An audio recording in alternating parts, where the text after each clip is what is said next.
all my life, Satan tried to get me. And all my life, Satan tried to get me. Walk in my shoes, devil trying to fit me. But he don't know I got the power fit me. Nah, he don't know I got that power. All my life, Satan tried to get me. Walk in my shoes, devil trying to fit me. But he don't know I got the power fit me. Nah, he don't know I walk in power fit me. What?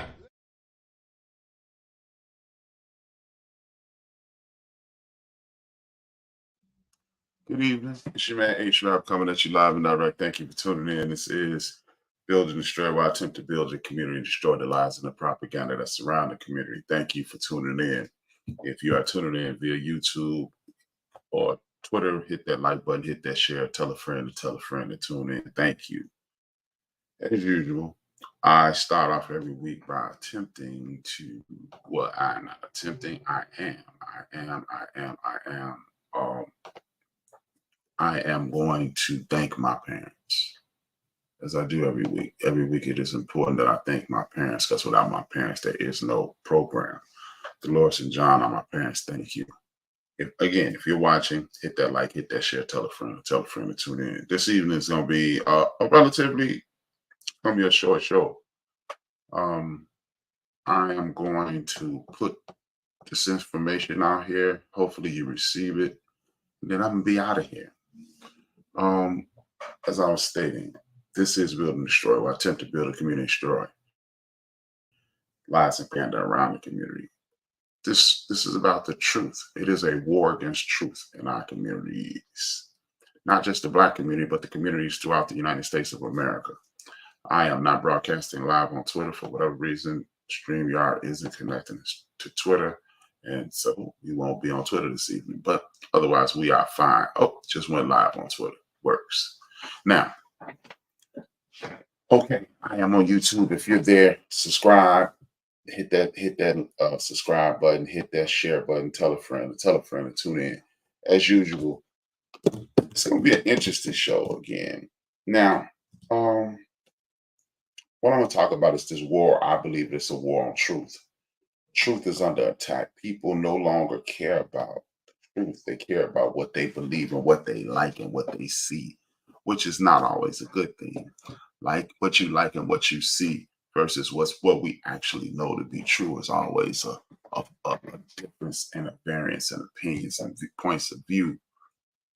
But now we're not even paying attention to what we see. We're not believing what we see. We're not believing what we hear. We're believing what is put in front of us.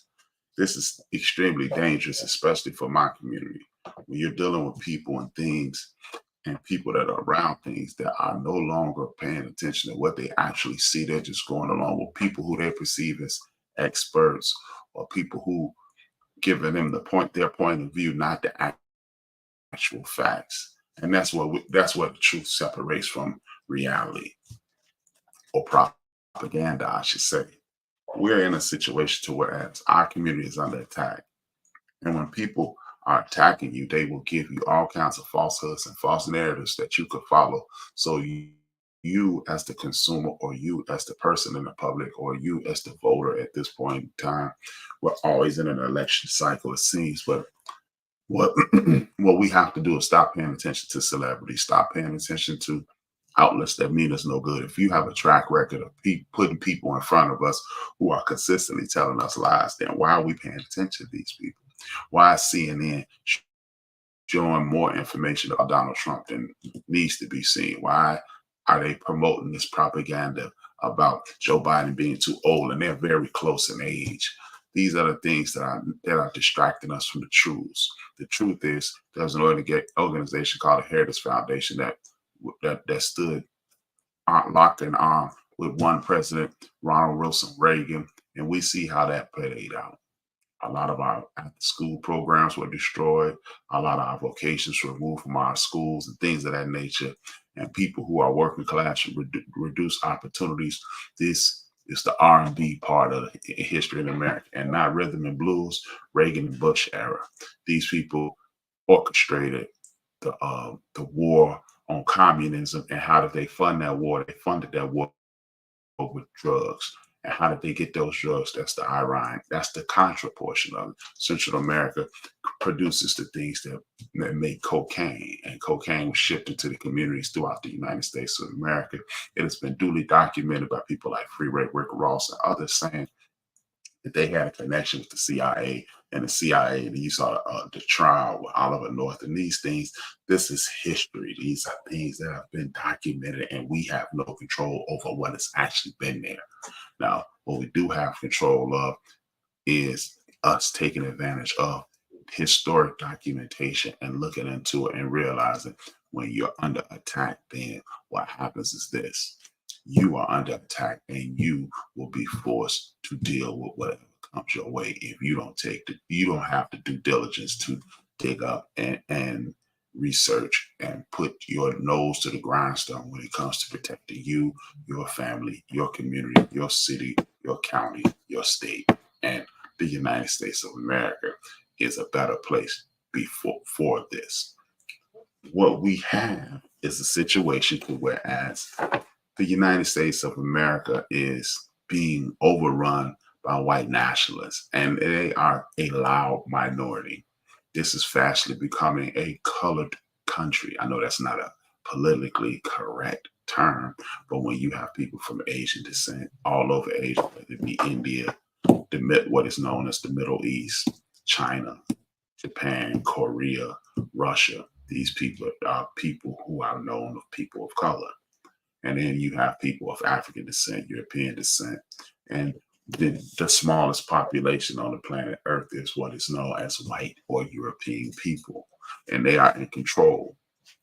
Now, there are certain loopholes that they left open so you won't be under the tyranny that you used to be under. And what we've done as a populace is looked at YouTube, looked at Twitter, looked at Facebook, and got what we perceive as facts, and those things are not facts.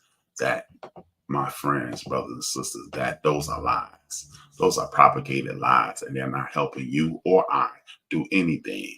All they're helping us do is drown. We keep getting information about a guy by the name of Donald J. Trump is an honorable and upstanding individual, even though you won't even be able to get a solid place of employment if your credit isn't good. And this guy has filed bankruptcy over 7 times over the last 35 to 40 years. 7 times. Why don't you try to file it? I don't even know if you can afford to file bankruptcy 7 times. But this is what has happened. And we're putting, he's using the loopholes in the government and the ability to tell lies out of one side of his mouth and pretend to be righteous on the other side. He really doesn't lie a lot, to be perfectly honest with you. What he does is tell a lot of half-truths. What he is media savvy. He's been prepared. And in most cases, when he's prepared to lie, what he won't do is address the situation. And what we've done is allowed the people in the mainstream media and other places to control what we believe because we've put faith in people that are media savvy, celebrities, athletes, and things of that nature, instead of just doing the work ourselves. We have not put ourselves in a position to win. And how do we do that? What we have to do is start making sure we know what's going on. Do you understand how the government that you are living up under works? Do you understand what it takes to take charge of your city, state, town, county, or community? A lot of us claim to know these things. We've taken tests. I do believe if you have a high school equivalency, or that's GED, a traditional high school education, or what have you, you had to pass what is called a Constitution test, which you said, passing that test, I understand how the government works. I understand my civic duty, and I understand what it takes to be civically savvy so I won't be under the tyranny of people like Thorn Hatch, people like Newt Gingrich, people like Tim Scott, people like the governor of Texas, the governor of Florida, the governor of Arkansas, and so forth and so on. These people mean us no good. And I'm tired of saying, I'm not tired of saying, but I'm tired of us not taking these things seriously. They mean us absolutely no good. A lot of people, hey, well, this guy might, or the Democratic Party hasn't done anything for us. Well, tonight I'm going to talk about the Democratic Party. I'm going to talk about the Republican Party. I'm going to talk about these independents and other pundits who are attempting to steer us down a path that is not advantageous to our future. We can, at what point, let's just, again, this is why I focus on history so strongly. At what point in our history have we ever seen it where people in any party has done the bidding for us? You must do the bidding for yourself. Since we all have been taught Dr. King is one of the greatest men in the history of the world, and I do believe the great Dr. Martin Luther King Jr., God rest his soul, is one of the greatest men that ever walked the face of the earth in regards to his immobilizing features. He would immobilize the communities, and then he would organize things, and then he will fight and have you do things so he can show the power of other people, and then things will get done. That is our people standing up for our people and doing what it takes to make peace in our communities. But at the same time, what we've done is sat back and said, well, it's going to be another Dr. King. It's not going to be another Malcolm X. It's going to be another somebody to come along, when actually, if, again, this is why I use the scripture or the Bible to show you that it's on you now. In the Bible, Jesus said, I will show you how to do things even greater than me. Now, seeing how Dr. King had the strengths, the straps of oppression, discrimination, legal segregation, the ability to have the police officers and mayors and governors and things of that nature. Literally sick dogs on him, sick the police force on him, sick the fire department on him, arrest him and do things of that nature. He was fighting against those things, and he was still able to get things accomplished. He showed you, much like Jesus reference, he showed you how to do things even greater than him. But what we've done is taken a back seat. Even, it's funny how when it's advantageous to the power structure, they will quote the great Dr. Martin Luther King Jr., and we fall for it continuously. It's on a continuum. We continue to fall for these references of our ancestors, but we're not falling. We're not referencing their work. And this is what we have to do. We have to hit the brakes right now. And what we have to do is what's best for us right now. We continue to wait on somebody. This is our turn. You're up to bat. You and I, our friends and neighbors, our co-workers, our fellow citizens, the people, our communities, and everybody else who's involved. It's our time to step up. And it's no longer room for other people to do stuff that we have the ability and capability of doing. And that's just the bottom line. First and foremost, we must step up as human beings. There's no more, we won't get any more saviors. The next savior come to save the world. But in regards to living up under the tyranny of the United States federal government, or the tyranny of the rich people who control the United States federal government by doing things or having things like lobbyists, and they're putting money behind these people, and then they're not doing the bidding that you voted and you stood in line and you asked and begged and pleaded with them to do. And then what you don't do, what we fail to realize is this. The election day is the first day of the cycle, not the last day of the cycle. We continue to assume that election day is the first day of the cycle, and it's not. It is the election day is the last day of the cycle. It's the first day of the cycle. It's literally like the first day of school. If you put it in an academic sense, you go to school, you register, which means you vote and say, this is what I want to do. And then from that point on, you do the work. We are not doing the work. We are not complaining. We're not compiling lists of things that we want. It's easy for people to sit in front of these podcasts and say, hey, the Democrats have not done anything for us. Maybe we should start listening to the Republicans. And then, you know what? I usually do this with kid gloves and say, and, do the politically correct thing. But that is the stupidest point of view I've ever heard in my life. These people have consistently done everything they can to dismantle everything that is of you. And you're thinking about rolling with them. Now, it's equally foolish to deal with the Democratic Party at this point, but it's less foolish. Excuse me. It is also foolish, but it's less foolish. The reason I say it's also foolish is because we haven't taken the steps to make the Democratic Party do what they were supposed to do, or what we perceive them supposedly doing. But what we can do is say, okay, we will put you people back in place, because at least you're not trying to take away Social Security. You're not trying to take away Medicare. You're not trying to diminish any further. You don't want to do anything for us, but you're not trying to diminish us anymore. And then at that point, what we do is we create a political action plan. If you watch the news, if you read newspapers, you hear about political PACs. That's what it is, political action committee. What we must do is create our own PACs. And then at that point, we must reproduce what they've done. People like, I'm not going to call him Ted Cruz. His name is Rafael Cruz, a senator in the state of Texas. Rafael Cruz, they call him Ted for whatever reason. Who cares? It's not important. But you got people like him who walked into the United States Senate under the guise of what is called the Tea Party. He's not a Republican. He rolls with the Republicans at this point, but he's not truly a Republican. And what we need to do is create our own segment of the governmental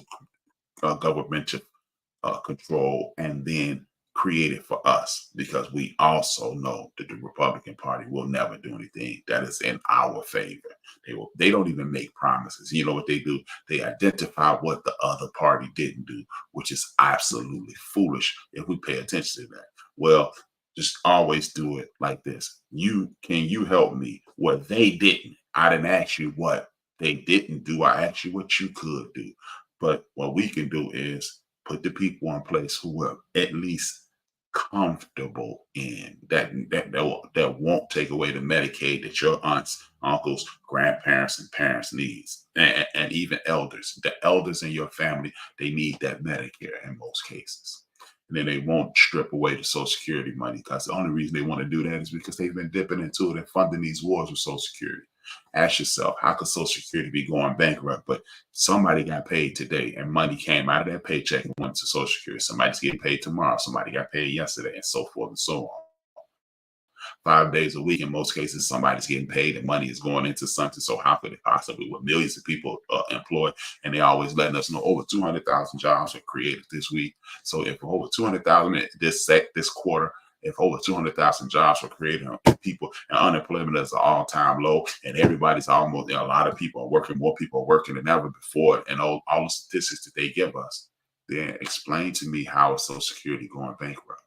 But they're trying to shut it down because they want to further put their boot on your neck, or further tighten the restraints around your neck and choke you out and put you in, as I stated last week, a continuum of slavery. They want to, instead of having you in chains, they're going to put you in debt, and they're going to put you in poverty. So all you can do is get up, go to work, get up, go to work, get up, go to work, and fund what they're doing.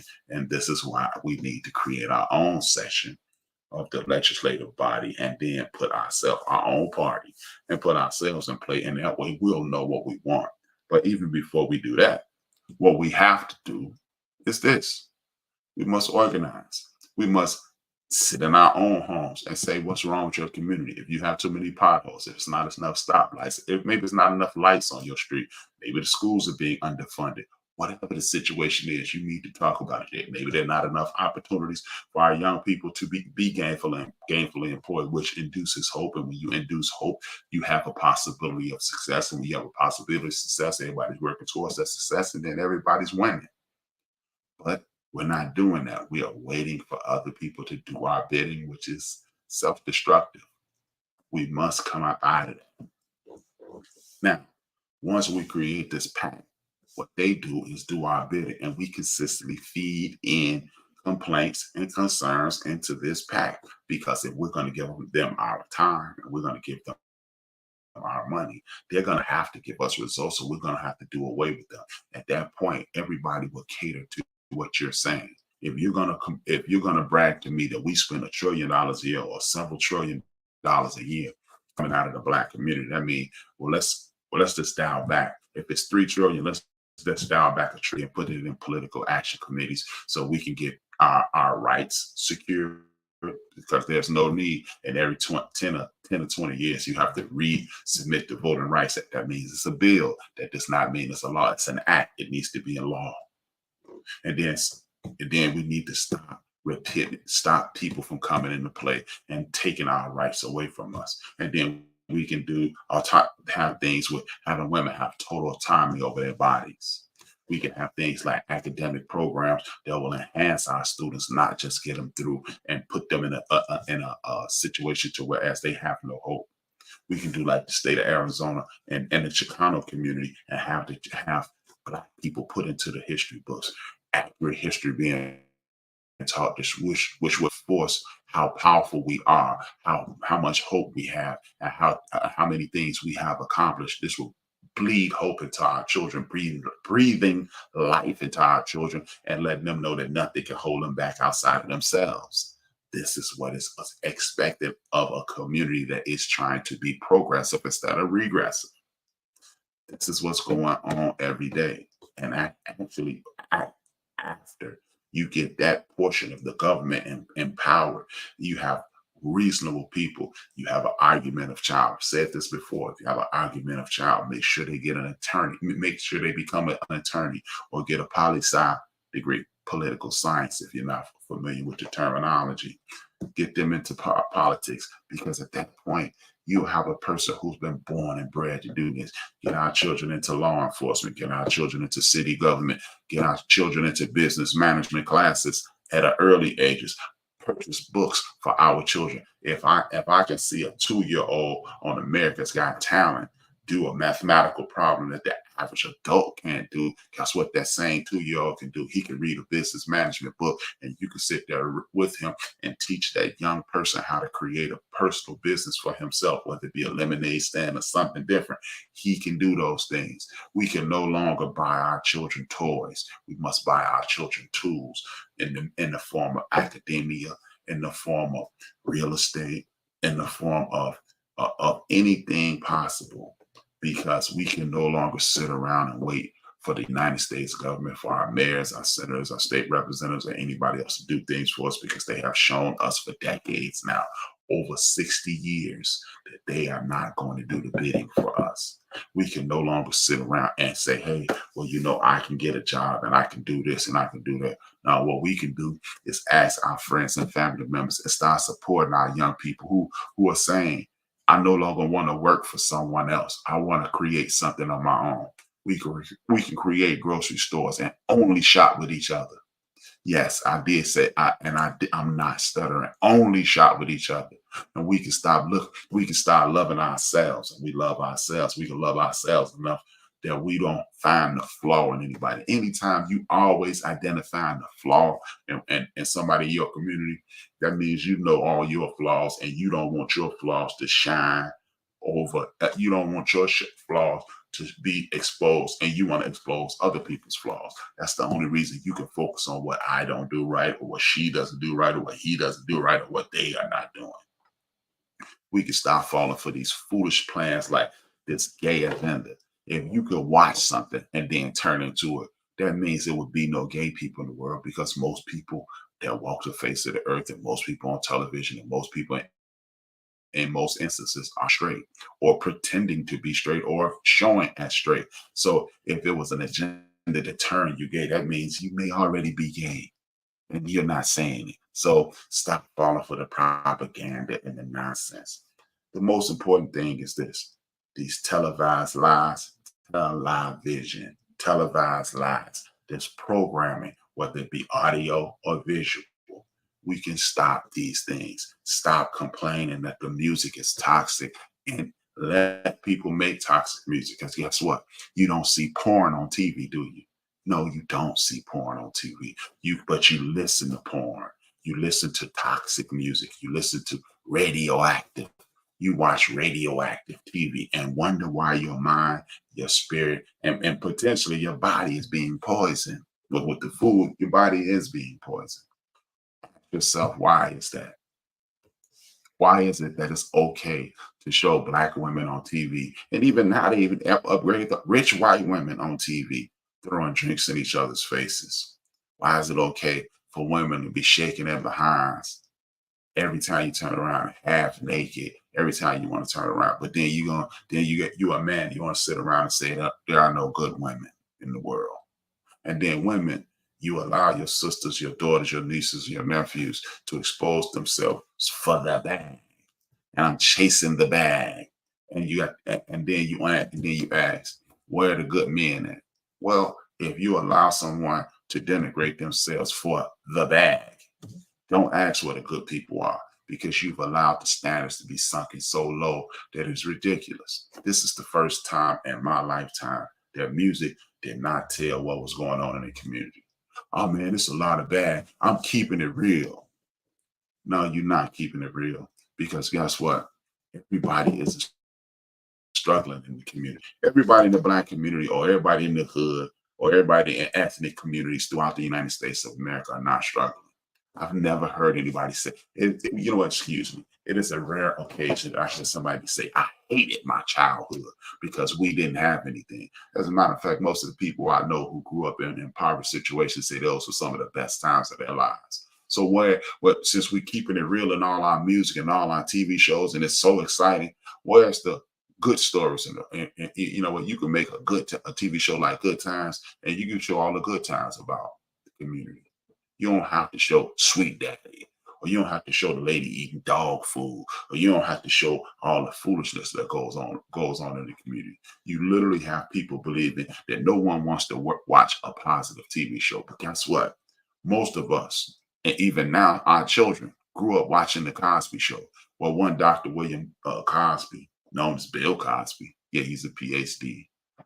This guy hired someone so he could never put a negative image on his show. And this show was the #1 or top 10 show when it left, and was the #1 show for a very long time, with nothing but positivity. You never saw Vanessa get pregnant. You never saw Denise get pregnant. You never saw Elvin or any of these people go to jail. You never saw any drug use or anything on that show, but it was the #1 show in the world. But that was back in the day. But you know what? It's amazing that other cultures have television shows that show nothing but positive images, and they are winning.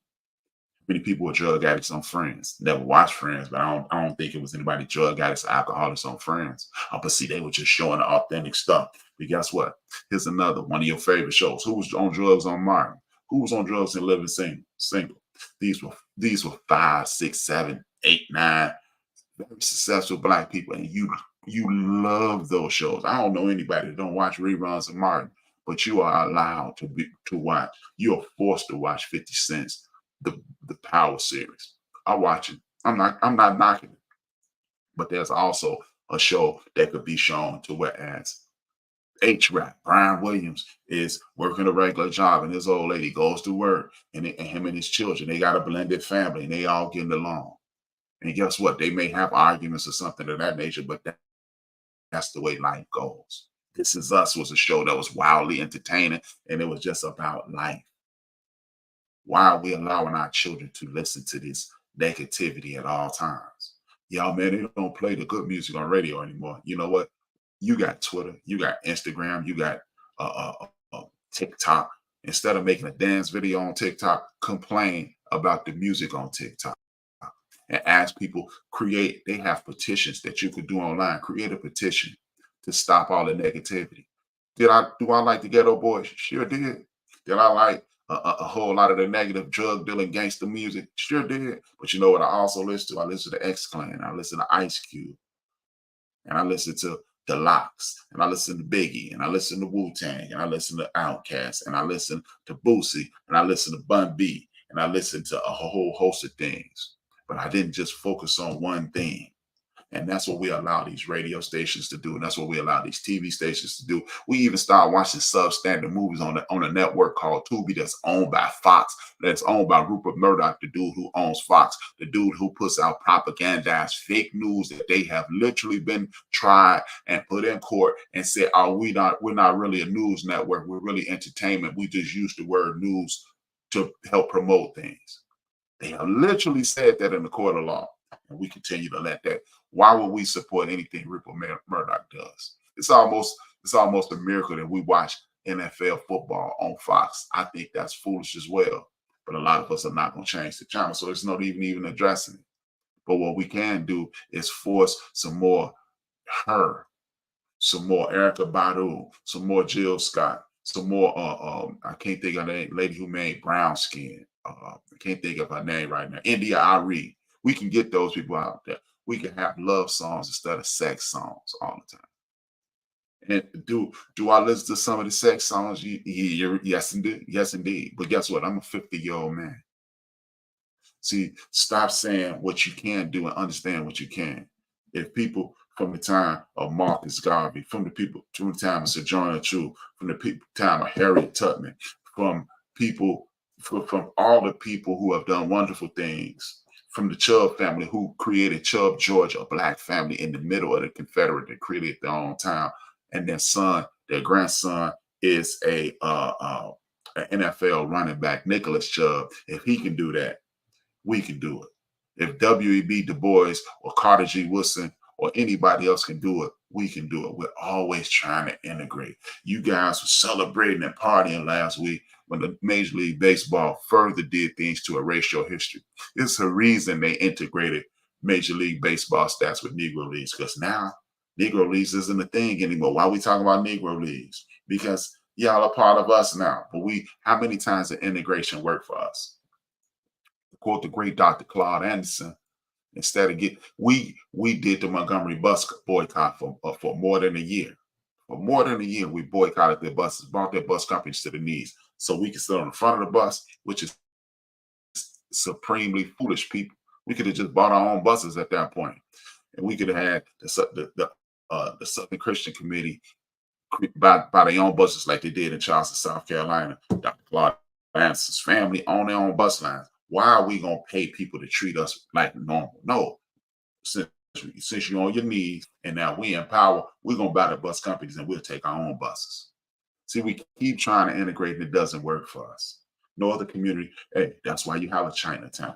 That's why you have in Chicago a Chinatown that is flourishing. That's why you have a little Italy, a Ukraine village, a little Korea. That's why you have those things in my city right here in Chicago, Illinois. But you don't have a little Africa. You don't have a little Africa in LA. Or if it is, I think it is one. I forgot the name of the community. They did just start doing it. But it's not a flourishing community. You have it in Atlanta. They have the new Black Wall Street and things of that nature. But these are things that have come about within the last 10 to 12 years. Why haven't these things been around for at least the last 35 years? See, these things are the things that we need to work on. If we are in control of music, why are we signing record deals?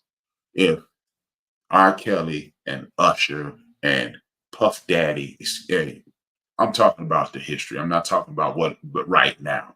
If all of these guys are controlling Michael Jackson, Prince, Lionel Richie, all these people are the biggest people, the Whitney Houston are the biggest names in music. Why didn't y'all do what a lot of the Jewish actors did 100 years ago and created United Artists? Did you know that?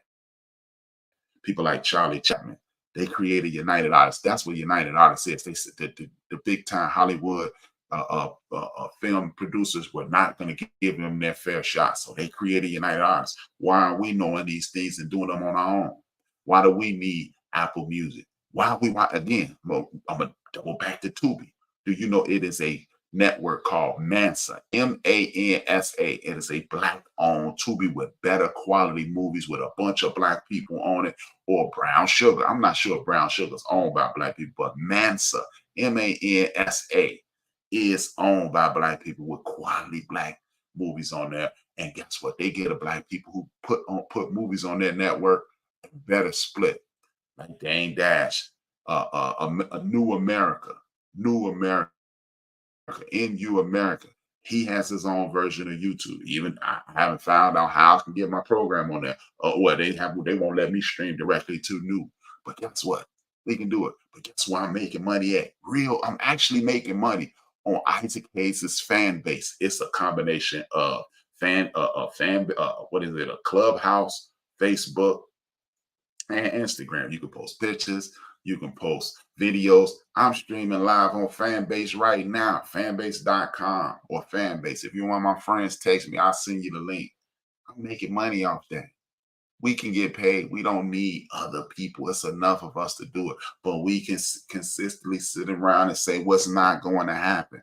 Well, remember, these people not doing this and these people not doing this and they're not helping us. They're not helping us because they don't have to, because we're sitting still. We're allowing them to dictate what we watch, what we hear, and it is literally poisoning your brain. literally poisoning your brain. And you, that's the black community. Because look, my white folks, I ain't mad at you. You know what I'm saying? I'm not ignoring you, but I need to get my people out of this hole. I need to get my people to eat right, be spiritually correct, and I need them to do a whole lot of stuff. I need them to do everything they need to do. Look, if you don't believe what I'm saying, for all my spiritual brothers and sisters, even if for the people who are not spiritually bound, I want you to go to Second Timothy's, Second Timothy. I think I wrote it down. Second Timothy's chapter 3. Yeah, read it. Everything I'm saying is in the Word of God. You know what I mean? That's why I keep telling y'all that you don't even have to see. Let's say, oh man, I ain't with that Bible stuff. You know, I got homeboys. Oh man, I ain't with that biblical stuff, man. That's the facts is backwards. Look, man, stop listening to Nas, man, because he 100 millionaire, and you talk about listening to Nas. Look, I love Nas music, and it's all good, but stop listening to these rappers. You're too old to be quoting rappers, first and foremost. Now, listen, go and read that story. Again, I wrote it down. 2 Timothy chapter 3. You can be one of the elect. You can be one of the elect. If you read it, you'll understand what I'm talking about. I need you to dig deep and understand that this is your legacy. Your legacy is you took on the responsibility. I don't know anybody who listens to my program. I don't know of anyone who listens to my program that does not have family, whether they're your children, or your distant relatives or close relatives. Most of us have significant others. Read 2 Timothy chapter 3, and you'll understand why I get my black behind on the air and say this. This is your destiny. You know, oh man, that stuff was created by the white man, and the white man took over your religion, and then blah blah blah blah blah blah. Man, shut up. Get out of here with that nonsense. If you actually did any research, you'll understand he took over your religion, rewrote it, and gave it to you the way he wanted you to read it. But guess what? This is how perfect the Word of God is. And I don't mean to be on a religious soapbox, but that's what I am. I'm a believer. So if you don't like it, it's a nudity on this side of the YouTube and some foolishness on that side of YouTube. You ain't got to tune in, but I do appreciate the people who do tune in. Thank you. Hit that like button, hit that share, the subscribe button right at the end of the page, end of the bench media. Your man H-Rock. Greatly appreciate it. Back to the point. We must take over our situation. We don't have time to deal with the foolishness anymore. We don't have to. Ain't no more complaints. I have this long-standing, literally a joke about 25, 30 years long. White man holding me back. If I trip over a rock, I say the white man holding me back. He ain't holding us back no more, man. We holding us back. I'm still going to use that joke, but the reality of it is I never really believed it, and it is a joke. But in a lot of cases, there are situations in which we are being held back. We are being stymied. We are not being allowed to grow. It's on autopilot now, because what you do is you say, this is not going to work. Oh man, that ain't going to work. And then when you say that ain't going to work, what happens? You believe it. And when you believe it, you cannot achieve it. You believe negativity, you will get negative results. You believe positivity, you'll get positive results. Oh man, that's their hocus pocus. Well, and then you can do that too. For those people who doubt what I'm saying, I'm really not talking to you. It is what it is. Yeah, it is what it is. But I got proof of what I'm saying. I've lived it. I don't have to prove it to you. You can disprove me, and then you can come back in a week or two, in a month or whatever, and say, I tried it, it didn't work. Or you can try it and watch it work, and then you can bring a friend with you. Now, when it comes to these political parties, y'all, as I stated, there is no, look, the great John Henry Clark, African American Studies dean. He's a philosopher. He was a historian. He was a supporter of the Black movement worldwide. As he stated once, some stories don't have a good guy. And that's what we're talking about when we're dealing with these political situations. The Republicans are not good guys. The Democrats are not good guys. But guess what? What you do is go to the lesser of two evils. The ones that's not trying to kill you, the one not trying to emasculate you, the one who's not trying to dominate our women, who's not trying to destroy our children and foolishness and madness. Why would you take us back 100 years and put our children back in the workforce? That is regression, not progression. To make laws so children can go work, what child wants to see his mother, father, aunt, uncle, grandparents, or elders struggle? They're going to want to pitch in. So guess what? When you want to pitch in the workforce, you take away from your academia and ability to create generational wealth, which puts you right into a caste system. And when you're in the caste system, the caste won't be broken without know-how, wherewithal, and ability. And when you don't educate yourself, whether it be in an institution or in the world, you will suffer the consequences of ignorance. And that's what we're being pushed toward. And again, back to these parties. This is why we need to create a pact, a black pact or a working class pact, a political action committee. That's what we need to do. There is no other way, because you are, oh man, the Democrats don't do anything, and then the Republicans, they don't do anything, never saying what they're going to do for you. Again, why are we even paying attention to somebody who's saying what somebody else doesn't do, and you're not talking about what you're going to do for me? I don't care about who's running for office. I told you guys, I was on a podcast 4 years ago, literally 4 years ago this month. And I said, we need to elect Joe Biden and then look for, on the day after the election, look for his replacement. We were on Big Illinois' podcast called The Backyard. And a couple of guys on there said, man, you got to give them a chance. No, we don't. We've given them chances from 65, 75, 85, 95, 05, 15, and it's almost 2025. How many chances? They've had chances. Both parties have had chances, and they've shown us their behinds. And we're no longer going to allow them to show us our behinds. But what we're not going to do is continue to fall for the okie doke. Oh, man, look at what Hillary Clinton and Joe Biden did. They created the crime bill. Again, I was going to show a piece of Schoolhouse Rock. And what happens on Schoolhouse Rock is when you show, I'm just a bill. Yes, I'm only a bill. And it shows the electoral process, the governmental process to create a law. The crime bill could only been passed. It was created in the House of Representatives. That means people like Maxine Waters, C. Dolores Tucker, and others, just people like our good brother Hakeem Jeffries and others, they were in there and they said, we're going to do this. But what, again, let's ask the why behind the why. Why was the crime bill created?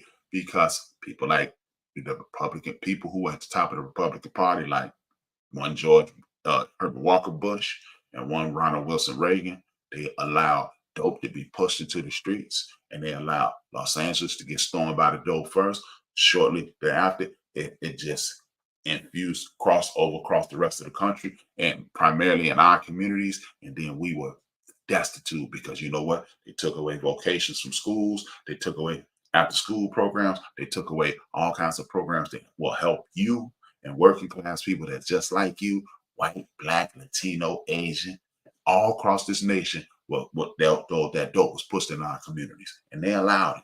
And guess what? The Democratic Party allowed it as well. Because I do remember our good old boy Joe Biden, everybody, Uncle Joe, saying, if Haiti fall into the ocean, who's gonna care? That does not show a disdain for black people. That shows a disregard for black people. I'm not gonna hold that against him because he has put things in play and pretended to care now. So what you do, black community, is force him and them to care. The Republican Party put dope in the community. They took advantage of that dope and they invested into prisons and made prisons a public anomaly. And when they made it a public anomaly, they made people get rich off prisons. That's all that happened. William Jefferson Clinton did it. Hillary Clinton was a part of it. Joe Biden was a part of it. Maxine Waters and John Lewis and the rest of those people, they were part of it as well. So they're all guilty. Again, as John Henry Clark says, some stories don't have a good guy.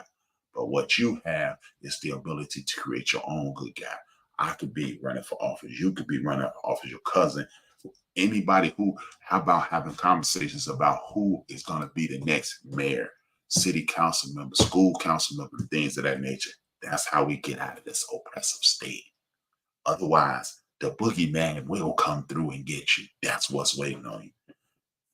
These are the things that we must do in order to collectively take over our communities. We're not trying to take over the country. We're trying to make sure we're safe.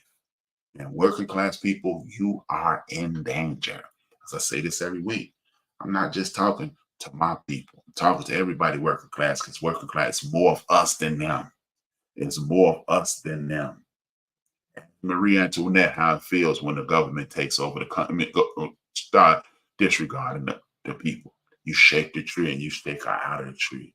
If we want results, we must step up and do things. We must take over our communities. If you sit back and wait on the less dangerous boogeyman, you continue to be in a position you're in. But if you step up, rise up, and dominate, then at that point they will make adjustments at the Civil Rights Act 1965, 1964, the Voters' Right Act. When you step up, you organize, and you move in one direction, all working class people at all times, and then understand that this fight never ends. It is a never ending battle for truth, justice, and equality. That's it. This is what you must do. If not, you will face the consequences. I'm going to show you this video as I do every week. I show you guys a video of what is to come. Show you a thing, and it is a historic video, but it is a preview of things to come if you don't straighten up. And then I will talk about the dangers that we're about to face in the United States of America, working class America, Black America, Latino America, Asian America, African American, Central American, Caribbean American. If you are part of these United States, this is the kind of thing that is on its way back. And then we're going to shut it down. And I'm going to close it out with my wrap it up session. This is a tale about the heart of the segregated South and 7 young men entangled in crime, punishment, and racial injustice that echoes through the annals of American history. So join us as we talk about the tragic story of the Martinsville 7. And if you like stories like this, you can find more stories like this at onemichistory.com. Also, if you like to support the channel, you can do so on my Buy Me Coffee Patreon page in the description below. But without further ado, let's get started. In the twilight evening of January 8th, 1945, Ruby Stroud Floyd, a 32-year-old white woman, ventured into a predominantly Black neighborhood in Martinsville, Virginia. She was known to the area, having distributed clothing and religious materials as a Jehovah's Witness. Despite warnings from residents about the dangers of lingering in the area too long, Floyd pressed on, and this was a decision that would set in motion a series of events that would end very tragically. As night fell on this chilling January evening, Floyd was marked by the brutal signs of assault. She sought refuge at the home of a woman named Mary Wade. The exact details of what happened to Ruby are shrouded in uncertainty, but she would make the shocking claim that she was raped by 13 Black men. In an instant, the police were galvanized in action, sweeping up suspects in a wave of frantic arrests. By the next morning, 7 young Black men sat in custody, having signed confessions that not only implicated themselves, but each other. This story carries a deeper level of complexity.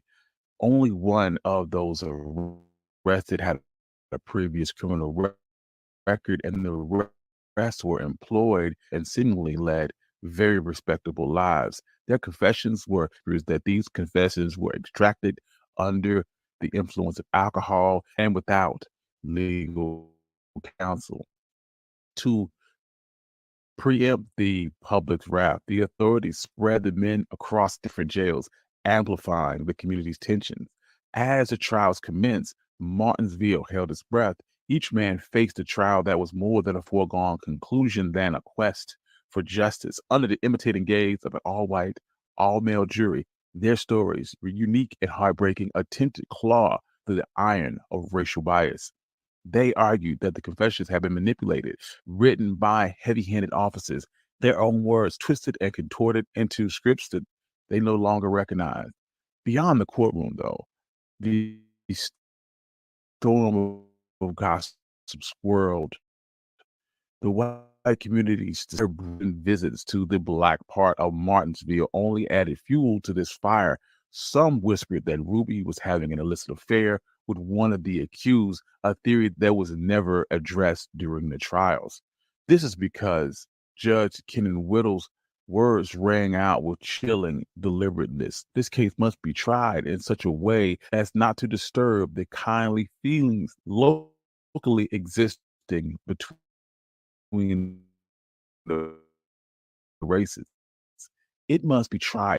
His proclamation was a smokescreen, a coded message to uphold Virginia's grim history of racial sentencing disparities under the guise of maintaining community stability. As the nation watched, dread and morbid curiosity, the trials hurled forward at an unsettling speed. The community's clamor for swift retribution echoed loudly within the courtroom's walls. Judge Whittle, presiding over these trials with a grave demeanor, assuring that the proceedings were expedited. All of the trials for each defendant were concluded within a day, cementing the fate of the 7 men. The evidence presented was troubling. The confessions were coerced. The testimonies seemed manipulated, but each session ended with juries deliberating for no more than 2 hours, and the verdicts handed down with a swiftness that felt almost merciless and premeditated, sentencing each of the accused to death by electrocution. See, in the early days of the 20th century, the state of Virginia was engulfed in the shadows where justice took a cruelly distorted form, especially when it came to Black men accused of raping white women. Since the electric chair debuted in Virginia in 1908, it has surged with deadly currents primarily against Black men, 45 in total, all convicted of raping white women. In fact, Virginia had become notorious for this, surpassed by only Texas, North Carolina, Georgia. The case would soon garner national and international attention, drawing the fierce gaze of civil rights organizations like the NAACP and the CRC. These groups, led by determined lawyers like Martin A. Martin, threw the weight behind the Martinsville 7, striving for justice. But this courtroom wasn't a place for easy victories. The NAACP meticulously prepared for the appellate mountain that they had to climb. They highlighted the racial prejudice evident in the venue, the immense pressure that the juries faced, the harrowing history of capital punishment leveled disproportionately against Black men, and it seemed in Virginia, justice only wore a cloak of hypocrisy. A poignant plea stood out in an editorial of the New York Amsterdam News.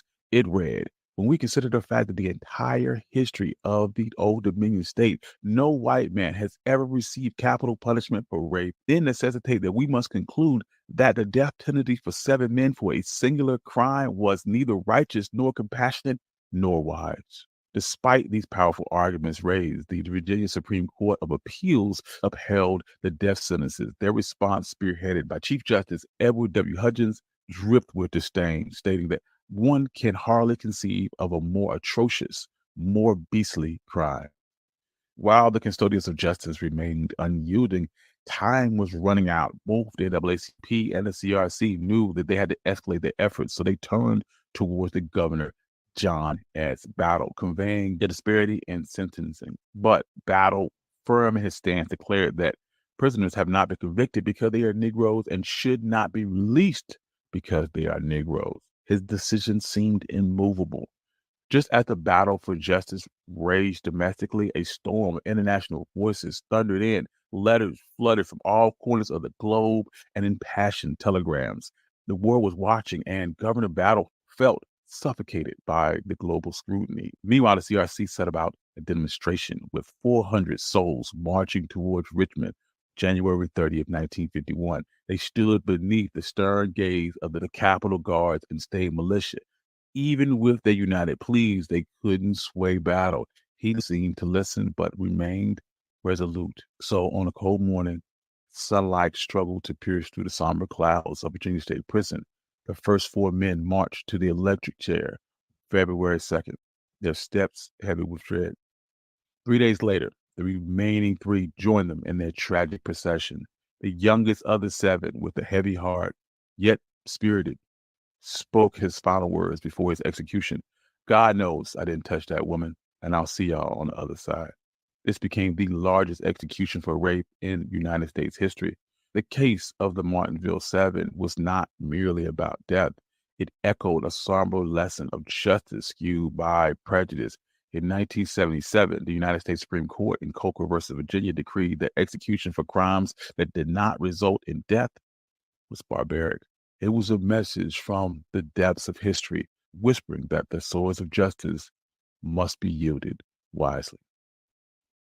Thank you. I'm your host, Country Boy, and this has been One Mic History. This is the story of the Martinsville Seven. Thank you for tuning in. This is H-Rob. This is Build and Destroy, where I attempt to build up the community, destroy the lies and propaganda that surround our community. As you just saw, we live in a country in which they have no problem eliminating one of our lies. They will destroy us at all will without any regard and have no problem with it. It may take 100 years to resolve this situation, and we don't have 100 more years to deal with these things. And I'm just saying, we must jump into action now. Again, what you see on the bottom of the screen, AAPF.org, AAPF.org. Earlier, I mentioned this thing called Project 2025. Project 2025 is a 1,000-page document that lays out the white nationalist plan to basically turn this into a totalitarian government, basically making the next president a dictator, and he'll never leave office. You'll be put in a situation where you're a permanent underclass and you'll be under the tyranny of the United States federal government and the wicked people running the government for the rest of your life, making things like protesting illegal. They've already said if you're in the state of Florida and you see a group of protesters and you feel threatened, you can run that person over with no legal recourse. These are the things that they're trying to put in place. They no longer want another Dr. King. They don't want another Malcolm X. They don't want another Black Lives Matter. They don't want another being woke. They've turned things to benefit you and I, or work with you and I, the NAACP. They want to do away with the criminal justice branch of the government. They want to do away with the criminal justice Department of Justice. So they don't even want to be prosecuted for their crimes. You heard a guy running for president said in a white nationalist rally where a young white woman was run over by a Dodge Charger, a car, run over by a car and killed. Heather Hyde was killed, and he said there were good people on both sides. There's no such thing as a situation in which you think you're better and you think you're supreme, or you can lord over someone where there are good people on both sides. Point blank, period, end of story. So you go to, if you don't have the time to read a 1,000-page document, you go to www.aapf.org, and they give you a broken down synopsis of it, because most of us are not going to read 1,000 pages of information. So there you go. Now, this is this new segment that I call Wrap It Up. The wrap up. Sorry, call it wrap up. And this is what I do. This is when I just give you commentary on what basically I give you something to think about in regards to what I've seen in the news over the last 7 days. Earlier in the show, I mentioned we must stop laughing. We must stop laughing at our pain. We must stop thinking that it's okay and I'm chasing the bag and reducing our standards to make money and ignoring what's going on. Last week, one former President Donald J. Trump was convicted of 34 felonies. 34 felonies. He's in appellate court, and everybody goes, why he get arrested? Because he has millions of dollars, and when you have millions of dollars in attorneys, they already know. It's just like since most of us, a lot of us that support me, have been supporting me since I used to do sports. It's just like when you lose a championship box. If you lose the belt and you're a champion, it's already a rematch clause in the contract, just in case you want to fight this dude again and you feel like you were cheated. When you're rich and you know it's a possibility that you will lose your court case, you already start the appeals process. Guilty. It's already appeals process. That's why he didn't get incarcerated again. This is why we must know the rules of the game to play the game. Now, what alarmed me is so many people cracking jokes. Ha, ha, ha, he going to jail. While you laughing, what I want you to do is this. 4 years ago, ha, ha, ha, he lost the election. He's no longer the president.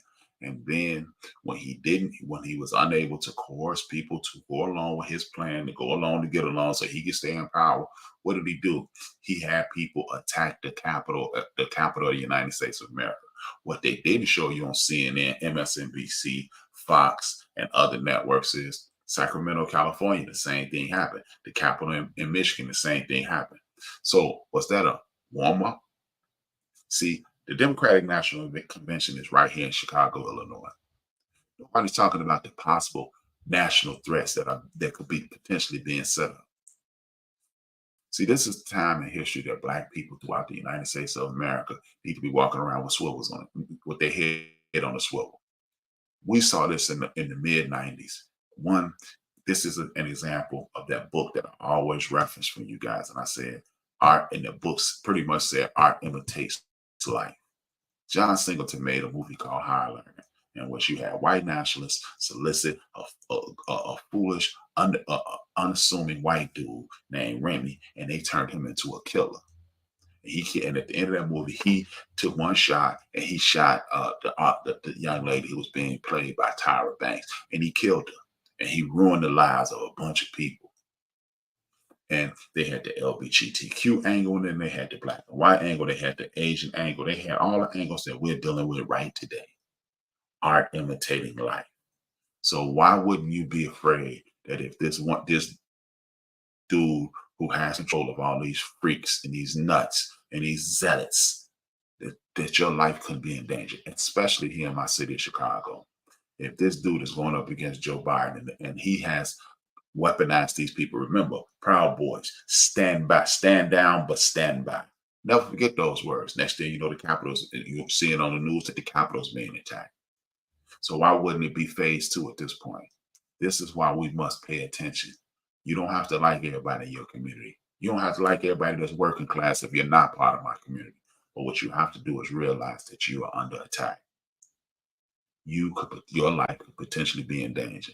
I got family members who stay right down the street from where they're going to hold the Democratic National Convention. Literally, I live a quarter mile away from that place. That means when I go, my aunts, my children, my daughter, her mother, my cousins, my aunt, my aunts, the very grocery stores that I take them to on the first of the month. If you know me, you know I take them to the grocery store on the first of the month. The very grocery stores that they'll be attending on the first of the month, I could potentially be in danger when I take them to the grocery store. And that's the reality of what we're living in. People getting executed for no reason at all. 14 people who allegedly raped one person. We got a 13-year-old boy who was put to death in that same electric chair for hitting a white person. You got Emmett Till and a host of others throughout the history of this country. And if you think those kinds of things are over, you have lost your freaking mind. Anytime somebody's brazen enough to attack the United States Capitol, that means you are collateral damage to get what they want. And if you continue to allow these things and not pay attention to these things, understand you will never be able to walk the streets comfortably again. And as a Black person, maybe you shouldn't be walking the streets comfortably. It's not about being afraid. It's about being aware. With that being said, I want to thank the people who give me inspiration to do this every week. Thank you. First and foremost, I want to thank you for tuning in every week, all the people who tune in.